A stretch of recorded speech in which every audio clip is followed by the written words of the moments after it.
Congresso conclui a votação do pacote de corte de gastos. E você vai ver também. Lula garante que o governo não vai interferir no trabalho do futuro presidente do Banco Central. Por isso eu quero te desejar boa sorte, que Deus te abençoe. Eu quero que você saiba que jamais haverá da parte da presidência qualquer interferência no trabalho que você tem que fazer no Banco Central. Por isso eu te desejo muita sorte, querido. Florianópolis é o local preferido dos brasileiros para a alta temporada e o quarto destino mais procurado do mundo. Sistema Público de Saúde de Portugal não vai mais atender estrangeiros que estiverem irregulares e medida pode prejudicar os brasileiros. E ainda, a dica do fim de semana é para os jovens. No sábado acontece o Sunset for Jesus. Tudo isso você confere a partir de agora no Jornal das 18h30.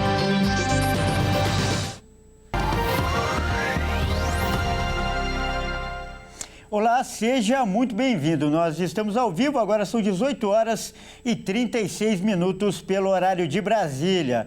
Eu sou o Kleber Werneck e a partir de agora você confere comigo as notícias do Brasil e do mundo desta sexta-feira.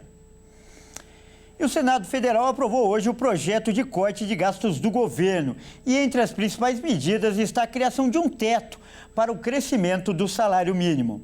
Depois de ser aprovada pelo Senado Federal, o projeto de corte de gastos agora será encaminhado para a sanção presidencial. Uma das medidas limita o crescimento real do salário mínimo a, no máximo, 2,5% ao ano. O texto também muda regras para uma pessoa ter direito ao benefício de prestação continuada, o BPC. O projeto de lei do governo também obriga beneficiários de programas sociais a realizarem cadastro com biometria. O relator do projeto no Senado, Rogério Carvalho, manteve o texto aprovado pela Câmara dos Deputados na quinta-feira. Na prática, as mudanças feitas no Congresso diminuem o tamanho do corte de gastos. O mercado acompanha de perto as movimentações do Congresso. E, de acordo com o governo, a nova regra pode gerar uma economia de 109 bilhões e 800 milhões de reais entre 2025 e 2030. E vai impactar principalmente aposentados, pensionistas e beneficiados por programas sociais. E o presidente Lula publicou um vídeo hoje ao lado do futuro presidente do Banco Central, Gabriel Galípolo, e garantiu que o governo não vai interferir no trabalho dele. No vídeo, Lula está junto do ministro Rui Costa da Casa Civil, Fernando Haddad da Fazenda e da ministra do Planejamento Simone Tebet, além de Galípolo, que comandará o Banco Central a partir do ano que vem. O presidente afirmou a Galípolo que ele será o presidente com mais autonomia que o Banco Central já teve e que não terá interferência na gestão. Eu queria, Galípolo, dizer para você uma coisa muito importante. Eu quero que você saiba que você está aqui por uma relação de confiança minha e de toda a equipe do governo. E eu quero te dizer que você será certamente o mais importante presidente do Banco Central que esse país já teve, porque você vai ser o presidente com mais autonomia que o Banco Central já teve.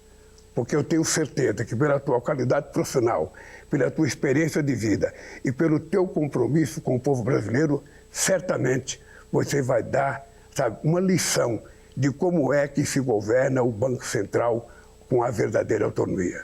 Por isso eu quero te desejar boa sorte, que Deus te abençoe. Eu quero que você saiba que jamais haverá da parte da presidência qualquer interferência no trabalho que você tem que fazer no Banco Central. O Banco Central é responsável por controlar a taxa de juros, taxa que tem influência direta na inflação. O presidente entende que o patamar está elevado demais, o que encarece investimentos no país. Galípolo é o atual diretor de política monetária do Banco Central e nas últimas reuniões tem voltado para aumentar a taxa de juros. Ele é o nome de confiança do governo Lula, auxiliou o petista na campanha e foi secretário do Ministério da Fazenda no começo do governo. Vamos falar de turismo agora. A cidade de Florianópolis, em Santa Catarina, é o lugar preferido dos brasileiros para viajar no verão. E o quarto destino mais procurado no mundo. Veja os detalhes agora na reportagem da Michele Veiga. Santa Catarina entra na rota dos principais destinos internacionais quando o assunto é turismo. Perdendo apenas para Tóquio, Barcelona, Dubai e Paris, a capital catarinense aparece entre as mais procuradas na plataforma Booking, aonde eles ali investigam localidades para se passar festividades e também a temporada de verão aqui no Hemisfério Sul, como aconteceu nessa pesquisa que inclui as avaliações e também as buscas entre janeiro e março para 2025. Santa Catarina tem investido bastante no turismo, que tem ocasionado esse aumento de procura no estado. Além, claro, das suas paisagens belíssimas e da natureza exuberante, o governo do estado investiu na Operação Verão, que já está em andamento, com o reforço do policiamento, inclusive fazendo com que alguns deles tenham o conhecimento de línguas estrangeiras, como o espanhol e o inglês, para facilitar a comunicação com os estrangeiros, e também a ascensão do Aeroporto Internacional de Florianópolis, que fica na capital, a outros países, como rotas como Lisboa, que dá entrada a vários países da Europa, assim como Santiago no Chile, a Argentina e também agora o Paraguai e o Panamá. Santa Catarina vem ganhando status cada vez mais de ponto turístico, ganhando até do Rio de Janeiro. E para falar mais sobre esse assunto, nós vamos conversar agora com um especialista. O nosso convidado é o Mário Costa Júnior, ele que é presidente do Convention Bureau de Florianópolis. Boa noite, Mário, seja muito bem-vindo, é um grande prazer recebê-lo no nosso jornal. Boa noite, Kleber, o prazer é meu, boa noite a todos os telespectadores. Bom, você conhece aí de perto, né, as belezas de Florianópolis. Eu peço que você primeiro, então, explique para a gente o segredo desse sucesso. Em Florianópolis e Santa Catarina tem já esse desempenho há muitos anos. Basta dizer que boa parte dos turistas argentinos que vêm para o Brasil vêm para Santa Catarina. Mas Florianópolis e outros destinos, como Balneário Camboriú, há bastante tempo vem investindo em captações, em promoções, em capacitações de operadores estrangeiros, justamente para atrair cada vez mais turistas, tanto do Mercosul e agora Europa, Caribe e Estados Unidos. Agora, o setor do turismo, né, passou tempos difíceis durante a pandemia, mas agora já retomou as atividades a todo vapor. E essas festas de fim de ano e a alta temporada terão alguma característica especial? O que as pessoas têm procurado, Mário? Bem, tanto Florianópolis como Balneário Camboriú, que são os dois principais destinos de sol e mar em Santa Catarina, estão investindo em festas de Réveillon, né? O Réveillon de Florianópolis, há muitos anos, ele é muito procurado, tá? Nós teremos então aí para esse período de festas, vários shows acontecendo na cidade. É interessante quando você colocou a questão do retorno a partir da pandemia, né? Ali, durante a pandemia, o interior de Santa Catarina despontou bastante, destinos como Urubici, São Joaquim, que são acessados a partir de Florianópolis para aqueles que vêm através do aeroporto. E o próprio aeroporto de Florianópolis, que é o principal aeroporto de Santa Catarina, que teve o seu terminal, seu novo terminal inaugurado em 2019, passou a atrair mais voos. Esse ano, para nós termos ideia, são 50 voos internacionais por mês. Então, para finalizar rapidamente, eu peço que você dê uma dica para a pessoa que planeja viajar ainda. O que ela deve levar em consideração na hora de escolher um destino, Mário? Bem, esse período de Réveillon é o pico mais alto da nossa temporada, é quando as cidades vão estar mais cheias, mas a partir de janeiro esse fluxo ele tem uma oscilação e nós vamos ter então um novo pico no carnaval. Para aqueles que tiverem possibilidade de viajar fora da temporada, O melhor momento para se conhecer Florianópolis, Santa Catarina, é a partir de março, abril, maio, porque aqui no sul nós temos uma coisa chamada veranico, que são as frentes quentes, e nesse período, então, o valor das hospedagens, dos serviços, ele já diminuiu por conta da saída da temporada, se torna então muito mais acessível, mais prazeroso, e está calor para se aproveitar o litoral, a serra, todos os destinos que nós temos. Tá certo, então, excelente essa dica. Nós acabamos de conversar com o Mário Costa Júnior, ele que é presidente do Convention Bureau de Florianópolis. Mário, muito obrigado pela sua participação. Eu que agradeço a oportunidade. Grande Boa abraço. noite a todos. Boa noite. E veja a seguir, Portugal limita atendimento da saúde pública para estrangeiros e brasileiros podem ser prejudicados. E ainda, a dica do fim de semana é para os jovens. No sábado, acontece o Sunset for Jesus. Nós voltamos já.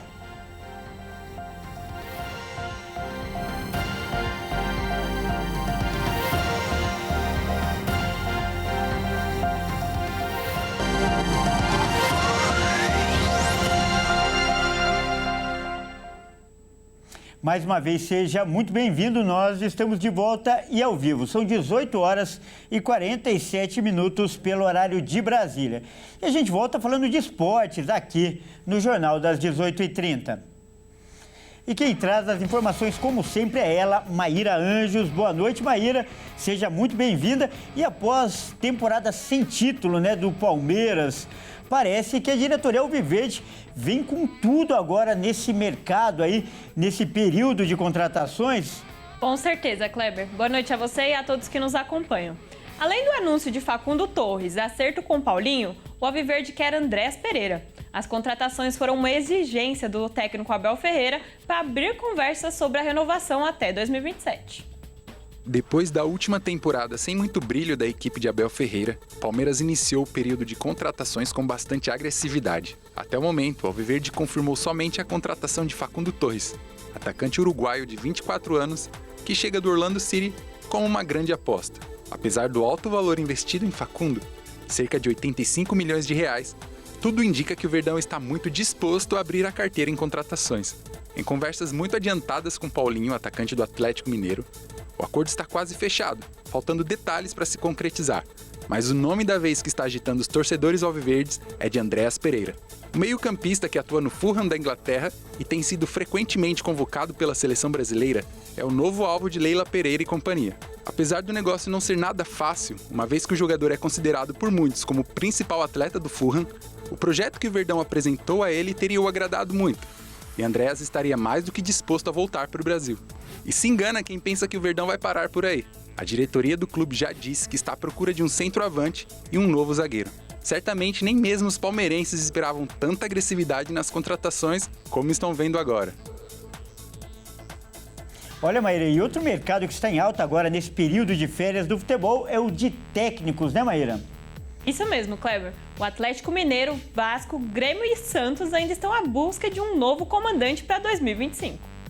O Atlético Mineiro está muito próximo de anunciar o treinador de 2025. O comandante será o português Luiz Castro e depois de algumas semanas de negociação, os dois lados estão próximos de um desfecho positivo. O treinador estava sem clube desde que saiu do Al Nassr da Arábia Saudita. Outro time que decidiu o treinador é o Vasco da Gama. Fábio Carille assumirá a equipe no ano que vem depois de ser campeão brasileiro da Série B com o Santos. O técnico assinou o contrato até o fim do ano que vem e vai levar toda a sua comissão técnica para o Rio de Janeiro. Se tem time conseguindo contratar treinadores, tem outros com dificuldades. O Santos está há mais de um mês sem técnico desde a demissão de Carille, e a demora para planejar o ano de 2025 está deixando a torcida impaciente. O diretor de futebol Alexandre Galo está na corda bamba, está muito próximo de ser demitido após diversas falhas ao contratar treinadores. O Grêmio também está com dificuldades. O time estava acertado com o português Pedro Caixinha, mas a negociação recuou após divergências contratuais. Os elencos se reapresentam na primeira semana de janeiro, e tem clube que não tem nem treinador para o ano que vem.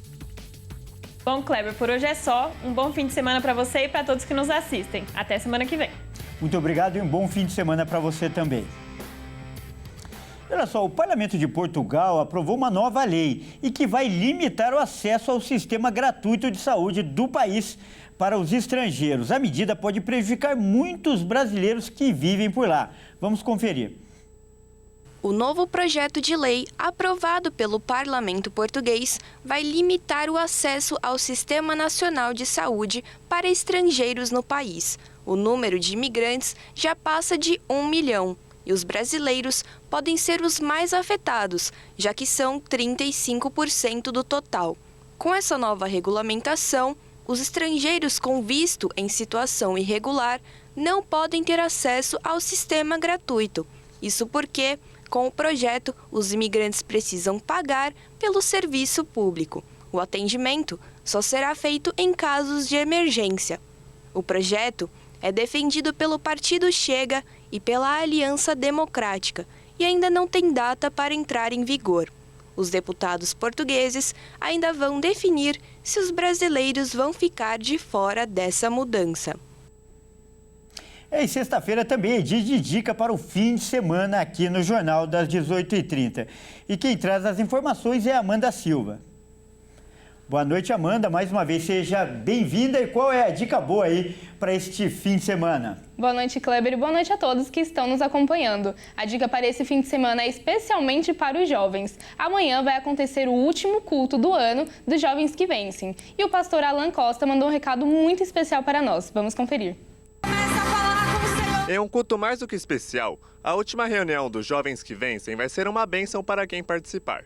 Esse ano já foi dito como um ano de salvação para os adolescentes. Os encontros dos Jovens que Vencem sempre é repleto de louvor, danças e, claro, muitas emoções e bens. O último culto do ano dos Jovens que Vencem vai acontecer amanhã na sede da Igreja Internacional da Graça de Deus, às 4 horas da tarde. Olá pessoal, passando para deixar um recado todo especial. Amanhã nós teremos um evento na nossa sede, um culto especial para a juventude. É um culto falando sobre missões, aquilo que Deus ele quer fazer para as nações no ano de 2025. Em Isaías 60, no verso 3, fala que as nações brilharão a nossa luz. Então nós iremos dar a luz daquilo que nós carregamos, que é Cristo, para as nações, e vamos liberar sobre eles o agir e o mover do Espírito Santo. Que Deus possa tocar vidas e ministrar o milagre em nome de Jesus, mas não só para as missões, também para o ano de 2025 aqui na nossa igreja no Brasil e também por onde tivermos nossa igreja. Nós iremos viver Atos 4:31, onde nós iremos viver a ousadia da fé e o romper do Senhor em nome de Jesus. Grande abraço e conto com você na Avenida São João 791 às 4 horas da tarde no Sunset Especial em nome de Jesus. E mais uma vez, fica o convite para quem quiser participar desse último encontro dos Jovens que Vencem, que vai acontecer amanhã na sede da Igreja Internacional da Graça de Deus, na Avenida São João, número 791, no centro de São Paulo, às 4 horas da tarde. Eu fico por aqui, Kleber, mas na semana que vem eu volto com mais dicas. Bom fim de semana e até mais. Muito obrigado por essa dica. Bom fim de semana para você também. Bom, essa edição fica por aqui. Eu agradeço demais a sua companhia. Ótima noite, ótimo fim de semana e até mais.